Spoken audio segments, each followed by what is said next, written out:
Okay, many of you that have a quick change tool post set up, I have the Chinese one. It's a 250-200 series, which would be the BXA series, and we often, with parting off, we have a little trouble with rigidity on our Asian lathes, and the tool posts is fine, but this is a bit of a history lesson on what I started out with.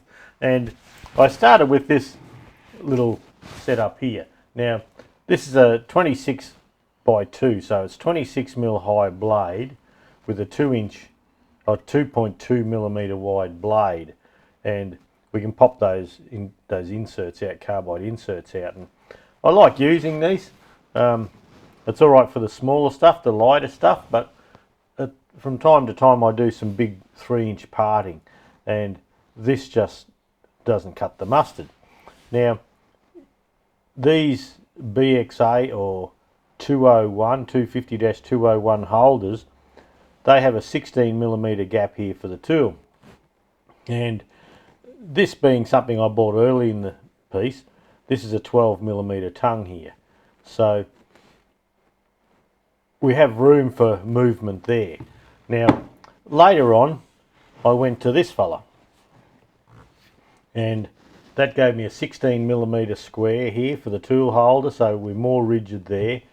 We went to 32 by 3 millimeter a parting blade with a 3 millimeter wide parting tip, and they work okay.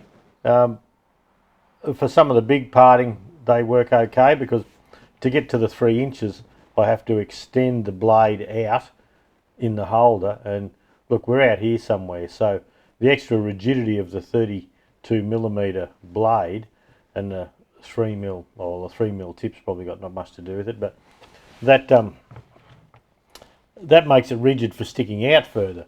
But then the other day I got to looking at all this and thinking about it, and I thought, well, why don't I buy, and you'll see I've had a crash at the back there, and so if I crash this one, I'm gone, I'm toast.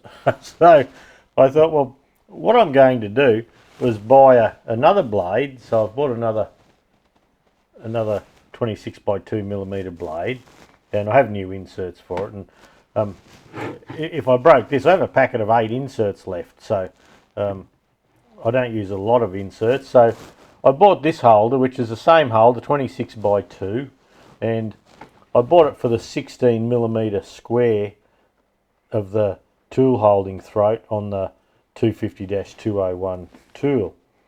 So I think you can just see the 250-201 inside there.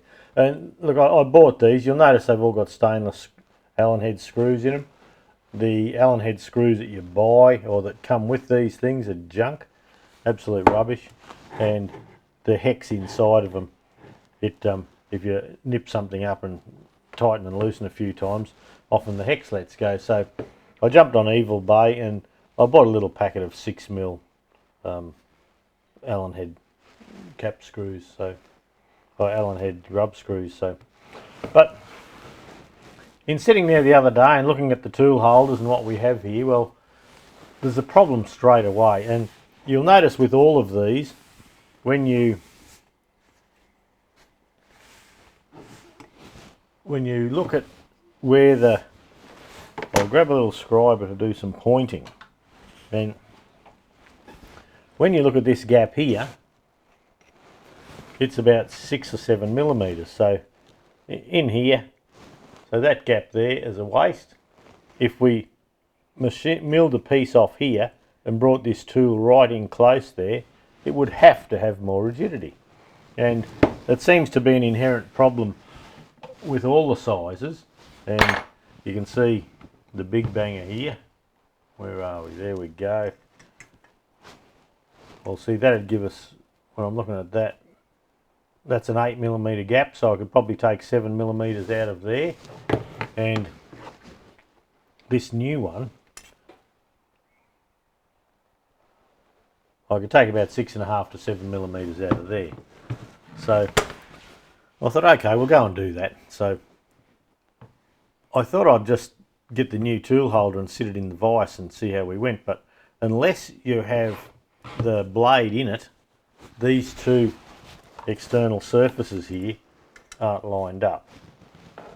So when we put the blade in, we'll take it out of the holder, we'll sit the blade down in the bottom of the vise like that, and it's not 100% true. We may shim it or we may just not bother to.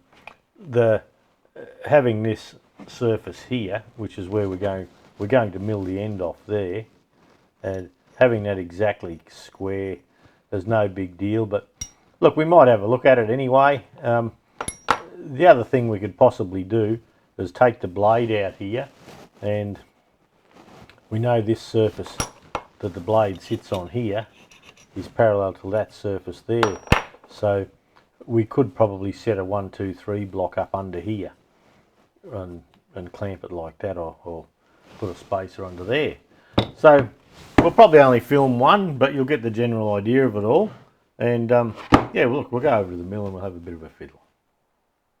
Okay, we're over at the mill now, and there's a good little shoulder there where we can grab this holder, and that gives us a nice flat surface up against the back jaw of the vise, and with the 1, 2, 3 block in here, it holds it on there firm, so I'm pretty sure we're parallel. So I've just touched off there, I'll lock the quill. We might say drop it, oh I don't know, let's go, oh look, let's go 1/2 mil and we'll just see how we go, see how it wants to handle that. So we'll bring him back here, so 1/2 mil, 20 thou, there's 1/2 mil there, and there's about 7 mil gap on this, so I thought I'd mill about 6 out of there. So I'll put a bit of slippy slidey shit on here. This is a mill, but there's quite a long mill, it's up as short as it can go, but anyway, we'll just skim across. We're not in a hurry.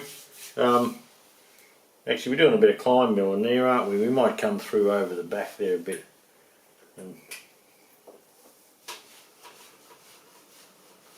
And I'll only take about 1/2 a cut, I think. No need to rush it all, is there?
That's way hard, isn't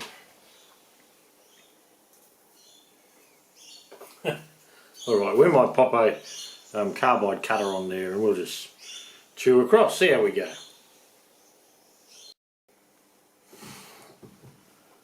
Well, here we are again.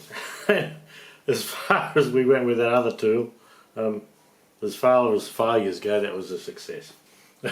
So the tool blunted off, too much hang out. So I have this On eBay you can buy these. I think this would be a 20mm or maybe a 1-inch this one, probably 20mm. The 1 inch is bigger, and it's just a carbide cutters, and when you get them they're about 110mm long, so I bought 2 of each size and I cut one short, so that's bottomed out in the collet now, and it's a nice short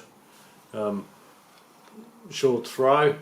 The mill, I haven't got any sticking out of the mill really, so I've got the dovetail done up, I've got the Y-axis done up, so we'll get it underway and we'll see if this does a better job.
Okay, that's going good, but I ain't going to drop. Oh, that's a lovely shiny cut, that fella.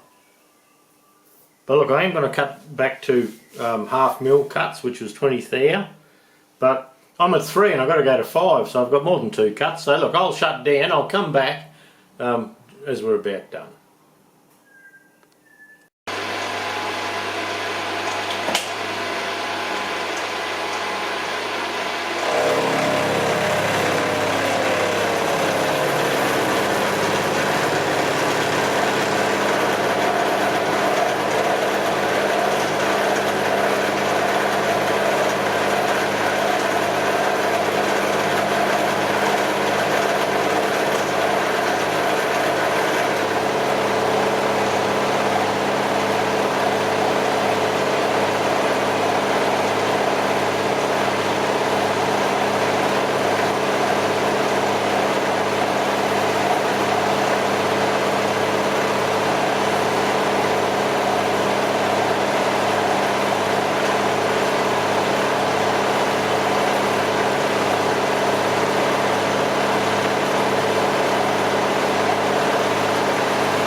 Well, that last cut was a full 1mm, which is 40 thou, and I just wanted to give that a go. It was handling everything so well, I thought I'd give it a belt.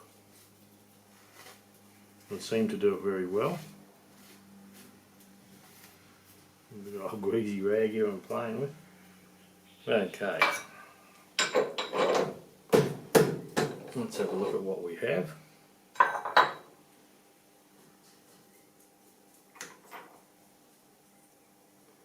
Now we have to do a bit of deburring here, of course. It's very sharp.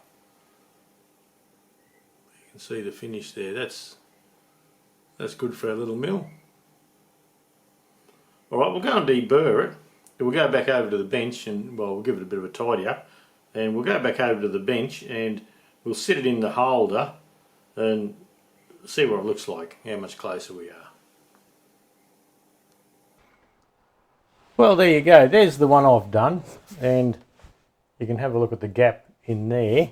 And this gap here now is 1.6mm. You can just see it in the frame there. And look, I could go over and take another millimetre out of that.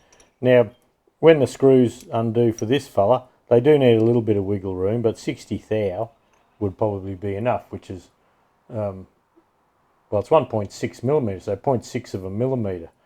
So you're looking at 40, 50, about 70 odd thou. Yeah, so you could drop that back, no worries yet. So I could come another 40 thou off or 1mm and tidy that gap up a little more. And look at the setup I have over there with the 1, 2, 3 block. It is very easy to do. Now, compare that to the originals, and that has to be more rigid. It just has to. So now we've got the little carbide cutter in going, and that last run was 1mm and it loved it. And look, it did quite a nice finish. I'll just pop it out here and show you again over in a different light. And I deburred it off camera.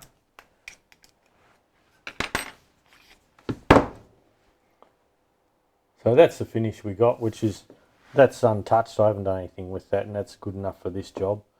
I've filed the corners just to take any sharp edges off. But I may well, because the setup's so easy to do, it's just pop it back in and away we go. So I may go and take another millimetre off here yet, which is another 40 thou. So that would leave us 0.6 of a millimetre. So half a millimetre is 20 thou. So yeah, looking about 30 thou gap between here and there. And then when we open this up, there's a little ramp. It only has to loosen off so much, and it's coming up here that gives us the room. So I think we'll be fine. I probably will do that. But look, just for our little machining snippet here, we'll call that done. And probably next time you see these other holders, they'll be sitting a lot closer.